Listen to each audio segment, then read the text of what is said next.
Welcome to this very special edition of the Swim Swam podcast. I'm your host, Coleman Hodges, and joining us today, NCAA All-American, world champion, and now professional swimmer and Mizuno athlete.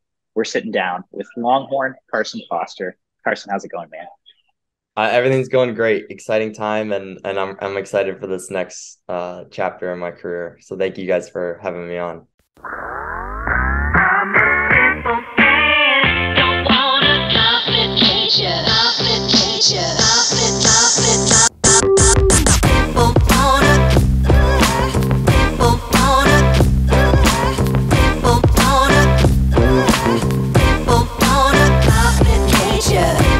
Let's dive right into this. You just made the announcement today that you are foregoing the rest of your NCAA eligibility. You're going pro.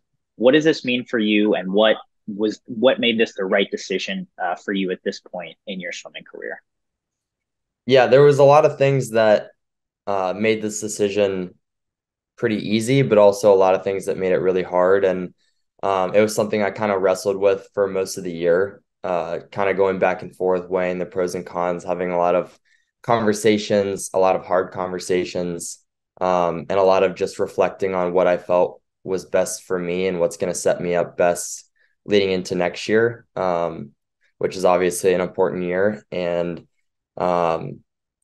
I felt that for me, training a long course and having a long course focus, racing a long course, and just fully getting to have that focus is something that I've never gotten like truly for a long course season. And I want to make sure there are no stones unturned for next year. And so that part was kind of what led me to make this decision. It's just wanting that like all in mentality for long course and for the summer season, but then also like feeling like I didn't finish what I started with the team made it really hard on me, feeling like I've been a leader on this team the past two seasons. And so having to talk to them was really hard and tell the team first, just how much I love them and how much I've loved competing for Texas.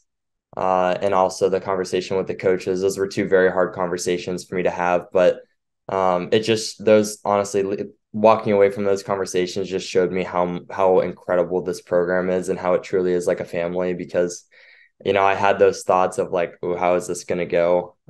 Like, what are people going to think? What am I like, these people that I love so much, like what is their opinion of me going to change? And they embraced me and supported me, and that just meant the world. So I'm feeling really good right now. I'm excited about this next step. I feel incredible that my best friends, training partners, coaches all support me. And so, yeah, everything's looking good right now. So when you were considering this and weighing all your options, what made going pro the best decision for you versus just taking that Olympic redshirt year, which is what some athletes are doing this year? Obviously, again, like you said, it gives you that year to focus on long course, but then you could return to the NCAA if you wanted. What made going pro the better of those two decisions for you? I definitely considered doing an Olympic red shirt. That wasn't something that I just kind of forgot about. It was definitely something I thought about. Uh, but when I sat back and thought about post 2024, so after the Olympic red shirt, the chances of me coming back to the NCAA, if next year goes the way that we want it to, the way that we expect it to, the chances of me coming back were very, very slim. Short course swimming is not something that's really in my like powerhouse. Uh, I've always been more of a long course swimmer. I've always enjoyed swimming long course more. And short course swimming has kind of been something that I've done because I love the team aspect of the NCAA. But it's never been something that I feel like has been a strength of mine.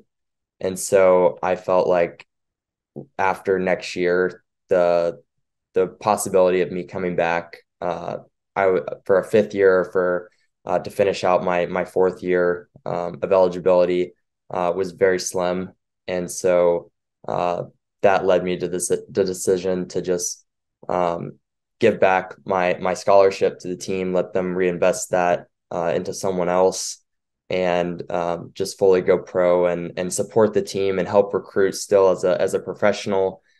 Still trying to be involved as I can with being a leader on the team and helping out. But my time competing collegiately and racing short course, I felt like I was ready to give up. I appreciate all of those reasons, but this is something that we kind of don't always get the insider track of, is that you gave back that scholarship so that the program could use it, which no one is obligated to reveal that information, but on the outside we don't always know how collegiate money is handled or utilized by the teams and by the coaches. And so I appreciate you divulging that information. It's really interesting, and also I think pretty telling of your character and how you feel about this team as well. So going pro, what lifestyle changes is that going to afford you heading into this summer's World Championship trials, and also obviously next year's Olympic trials? So honestly, it doesn't really in the immediate future doesn't change that much. Which is part of the reason why I felt like right now was a good time to do it. Just like seemed like a very smooth transition. I'm still going to be finishing school in the fall. I'll still be attending classes. So, mom and dad will be happy. And I'm still going to get my degree. I'm on track to pretty much finish school first semester of next year. I'll have a couple electives that will be pretty light the second semester, but yeah, so I'll still be attending classes, but other than that, I'll still be training with the college team, still be doing everything with the college team. Just I won't have to do the college racing format with dual meets and short course racing. So it doesn't change a whole lot for me other than that I get to focus on more the long course racing. And then second semester next year is probably when the biggest change will happen, where I won't be doing obviously conference or NCAAs or any short course racing then, and I'll pretty much be done with school. And I'll just get to fully focus on the 6 month lead up from January to June to Olympic trials, which I think will be really good for me. And I don't know what the plan is yet on the 2024 Worlds, if that's something that's in the cards for me, or if that's something. Well, obviously, I would have to qualify for that, and I don't really know what the qualifications for that are yet. But if I were to be selected for that meet, I would have to discuss with Eddie and Wyatt about what the plan would be for that. And then it opens up some new opportunities for me. One, to just being able to be fully all in on swimming and long course swimming, or I'll be able to go to that meet in February or January, whenever the World Championships are.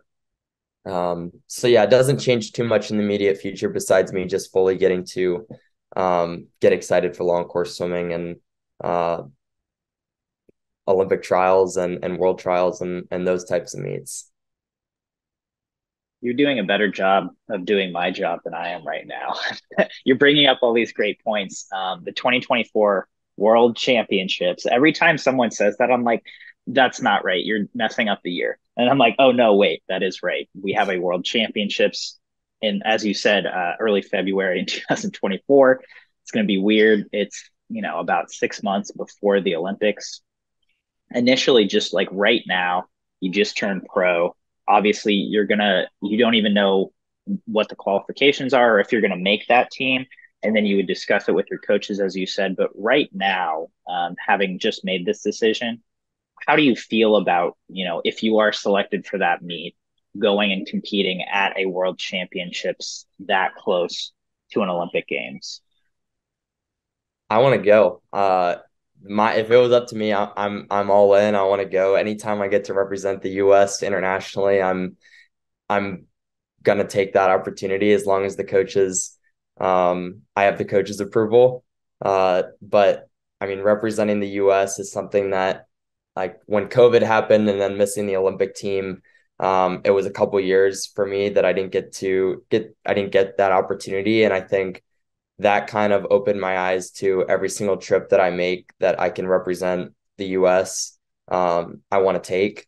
And we'll obviously have to see about what part of the season we're in and if we have enough time. Or I typically respond well to double tapers and being able to taper a couple times within a year. So we'll obviously have to talk about that aspect of it. But anytime that I get selected for a meet like that, there's a good chance that I'm going to be there, just because of how great of an honor it is and how much I enjoy doing that.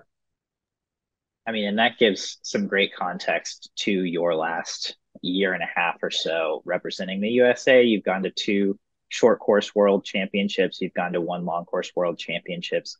You've medaled individually and on relays at all of them. And, it's like you've really taken advantage of those opportunities that you've gotten. So in terms of this, going back to this decision to go pro, in the immediate past, you went to NCAA championships, and then you went right to the Westmont Pro Swim a few weeks after that. So you had a big long course meet, and then big short course meet, and the first long course meet of the season.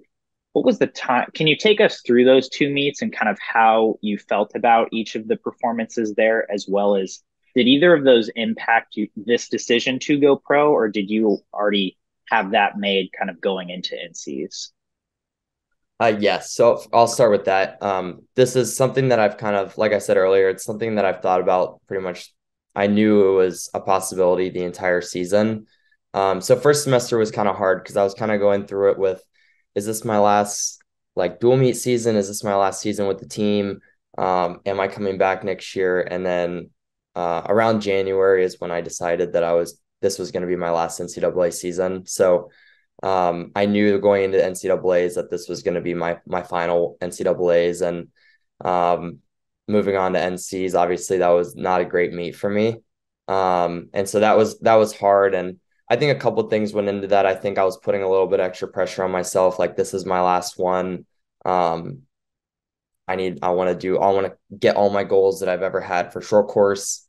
And then also just, this was kind of my first time being on a team where we weren't the top dogs. And I think I put a lot of pressure on myself to just do everything and try and single-handedly claw us back into the meet. And it's physically and mentally and emotionally exhausting. And I think towards the end of the meet, I just ran out of gas, and just with all three of those. And so I think looking back, if I could go in it again, I would just go into it just being super thankful for the opportunity and excited to race rather than feeling like I need to do everything. But that opportunity, I remember, I mean, no one knew. I hadn't told the coaches yet. I didn't want to be a distraction to the team by telling the team or the coaches before the meet. So at that point, it was only me that knew. Obviously, my family and my brother knew, and few other people. But I remember before the two back, which was a horrible race for me. But I remember getting a little bit emotional, like walking out, just because I was like, wow, this is my last time I'll compete as a Texas Longhorn collegiately. And just like how special that night was, just like reflecting on my career. But then moving on, I think NC's kind of left a sour taste in my mouth just because it didn't go well for me, and I wanted to get back, and so I kind of got right back. I took like 2 days off and then got back in the water. Got ready for Westmont.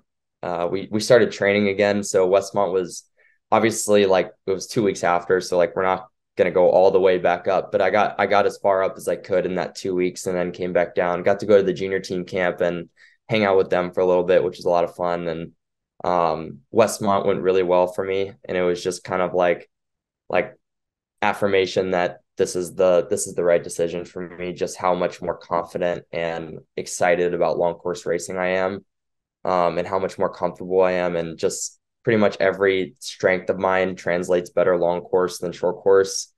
And so I just had a lot of fun just like racing my events in Westmont, not really having any like specific goal times I wanted to go. I just wanted to see where I was at long course. And it was great that Leon was there because he's someone that I pretty much race wherever I go now. And which isn't a bad thing. I think it's one of those things where it's like, you could have two aspects, like you could have two different ideas about it. It's like, oh, Leon's going to another meet, like that makes my goals of winning or this certain goal a lot harder to attain because of how good he is. But then also, I feel like I also have my best swims when I'm next to Leon, especially in the long course pool. And so that was really good for me. And then just, yeah, I mean, that was kind of like a long-winded answer to your question, but it was, I knew that I was going pro. NCs was emotional, frustrating, but very, very emotional. And a lot of great memories came from that meet despite the swimming. So, and then Westmont was more just fun getting back to what I know I'm good at. I have to give you guys props. First of all, that's what we're here for on the podcast is long-winded answers. So thank you.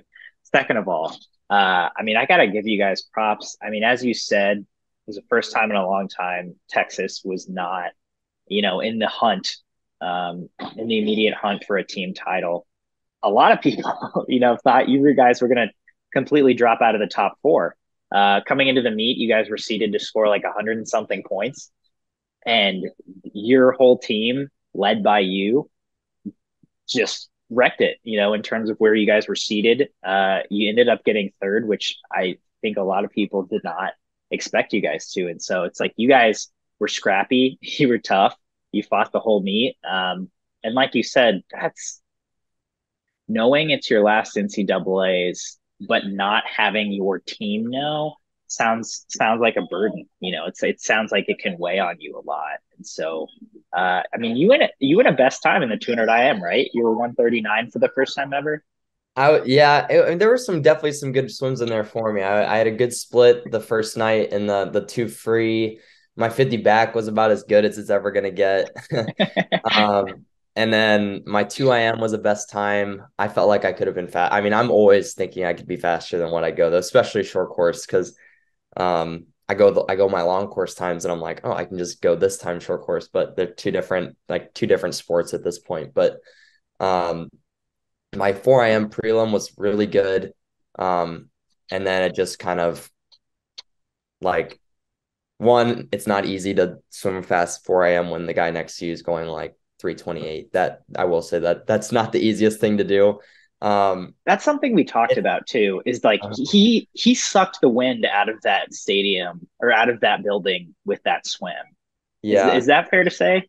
It is, yeah, and it's just, and I remember it wasn't like I gave up or anything, but it was hard for me to kind of gauge where I was at, and so I learned a lot about myself from NCAAs of just like I can't be looking around at other people during my swims because that's when my worst swims happen, and so I did learn a lot of just sticking with my own lane, and I worked on it in Westmont in the 4 IM. I just kind of ignored where he was and took it out the way I know I can take it out. And obviously he has an incredible breaststroke and I'm working on mine, but I think it's obviously I learn a lot. Like I said before, I learn a lot from racing Leon and some of my best swims ever have come from him. But yeah, the 4 IM prelim was good. I think it was just those last three swims I had, or last four, because I was on that relay that night.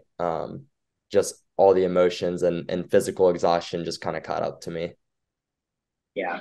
I mean, which again, given that context is really understandable. And obviously as an elite athlete, it's never what you want, but sometimes, that's just what happens. We're all human.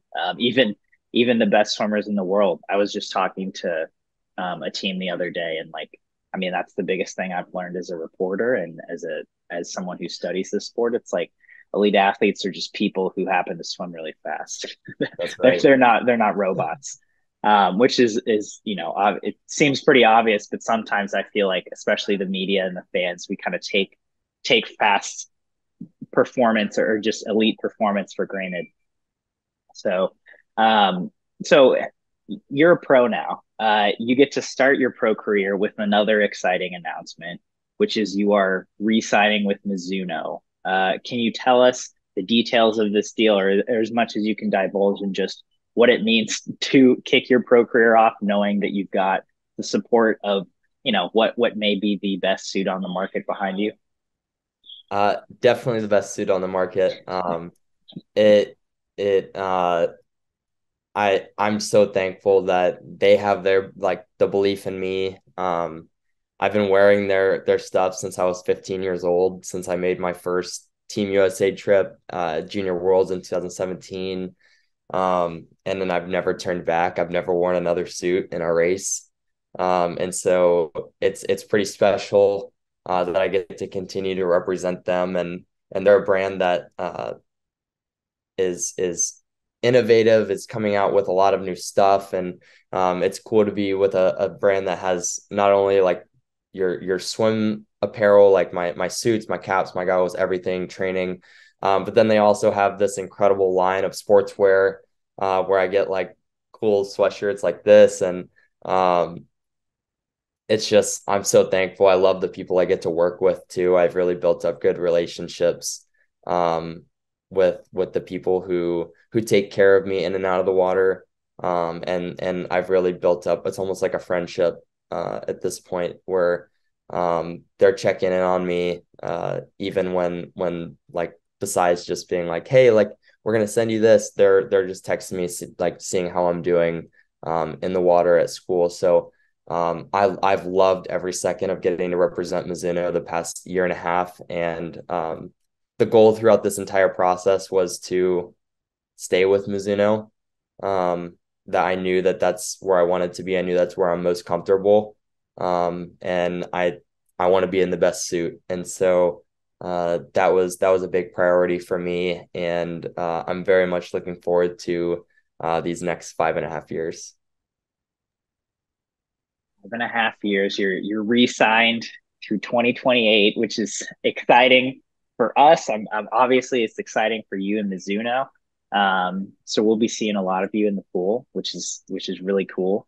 Another piece of really cool news is that Jake is deferring med school, and he's going for it this next year. So you guys both get to be pros together. Which can you talk a little bit about that? And like, I mean, we've been reporting on you as brothers at least for 6 years, I think longer. But I mean, you guys have been doing it together, pretty much all your lives, and now you get to be professional athletes together, for this Olympic lead up. What does that mean, and how long has this been in the works? I know, at some point, I think we had checked in with Jake, and he was like, "No, I think this is it," and then he kind of pivoted and was like, "You know what? I'm going for it this year." I think Jake was definitely on the fence. He was kind of hearing everything, all different opinions on what he should do. And I was kind of the person, I never really gave him my opinion. Jake and I are extremely, extremely close. Um, we hang out we share a car. And so we're always either dropping each other off at our two places we live. And just like he truly is, along with my sister, we are all three just extremely, extremely close. And so we talk to each other a ton. I feel like obviously Jake and I go to the same college, so I never really wanted to give my opinion because I wanted Jake to do what he wanted to do. And I was always kind of just like, yes, I think that's great. Or whenever he would say something, or if unless it was something where I was like, I don't know if you're doing that for the right reasons, or just giving small pieces of information there. But Jake is obviously a very smart kid, and thinks through all of his decisions. And so it's been exciting for him or just to listen to him and how confident he is going into this next year. And it's honestly been wild to see like his improvement over the last year, which I know he wasn't super, super pumped with his performance in NCAAs either. But then like looking back at last summer and what he left out on the table. I mean, he had COVID at nationals and had to pull out of the meet right after he went I mean, he texted me on the day he went 209.0 and was like, I don't know if I can swim finals tonight. So just that alone is like pretty exciting for Jake moving into this summer. And regardless of, and I've told him this, regardless of what happens this summer, next summer, being a pro athlete or being a Olympian is not the coolest title Jake will have in his life. He's going to be a doctor, and he's going to be um, a dad one day. Like he has so much like great stuff in front of him. And I think that's what I'm just trying to get him to realize is like, don't put so much pressure on, because I mean, for me, I have 5.5 years to pursue what I'm doing right now. Jake's kind of cutting it off at one, maybe a half a year, 1.5 years. So there's definitely potential for him to just put a lot of pressure on himself right now. And so that's kind of just what I've been telling him is like, just enjoy it. Know that this is almost like house money at this point. Like you just get to pursue this because you're lucky that Dell Med is letting you do it. So I'm so proud of him. And I mean, I I might shock other people, but if Jake makes worlds and makes the Olympics, it's not going to shock me in the slightest. So I'm super excited for him. Man, that pro group is going to be pretty stout. I mean, and you guys train together, and you'll train with the college team anyway. But from the outside looking in, it's like pretty exciting to have the Fosters and Shaine and Licon, and I think I'm Charlie Charlie. Swanson. Yep. I mean, that's a pretty good crew you guys are rolling with. But Mm-hmm. so just in the immediate future, what's next for you? When do you have meets scheduled from now until trials at the end of June? Yes. So we have a couple guys like Jake and Kobe Carroza, David Johnson, Alec Enier, Cole Crane. They're all going to Mission. I think it was a lot of our national team level guys who didn't go to Westmont are going to go to Mission to just get like that type of racing experience in, like racing with some competition. And but for everyone else, we have a meet that same weekend here in Austin, just like a little local time final meet. Um, that's pretty low key. It's I think I'm not really planning on swimming any of my top events, but it's just kind of to practice racing. And then we have a meet, I think June 9th to the 11th or somewhere in that range. I think it's the Texas Open that I'm pretty sure is at our pool again. That's our tune-up meet. I think it's like 2.5 weeks before trials. So we have two meets coming up before trials, and then we get to let it rip in Indy, which I'm super pumped about. I feel like I haven't raced there in forever, and I grew up racing there. I feel like once a month, so I'm super pumped to get back there. And but yeah, two meets until then, and we just get to enjoy the nice Austin weather and uh, get some training in. Yeah. So it's a world trials this year are in Indy. It's a 5-day meet, similar to how world trials were last year. It's just prelims finals. Do you have an event lineup yet, or events you're targeting? I mean, obviously, I'm gonna guess IMs are on the table. I guess tuner free is a strong candidate as well. Mhm. Yeah, I think it's not set 100% yet.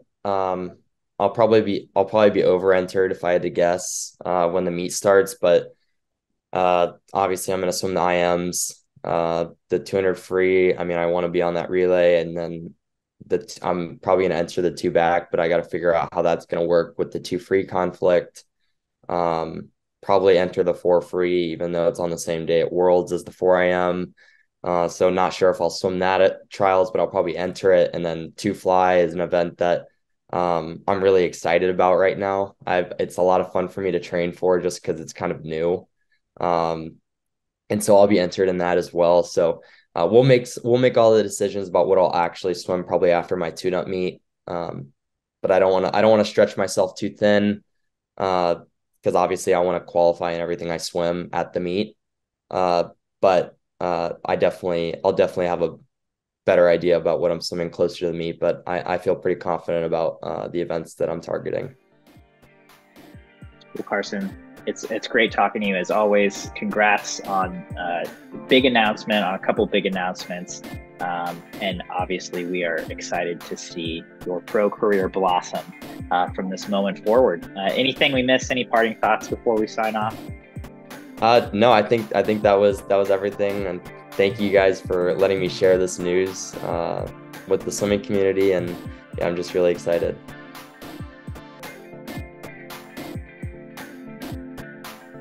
You've been listening to the Swim Swam podcast. Stay tuned for new episodes every week.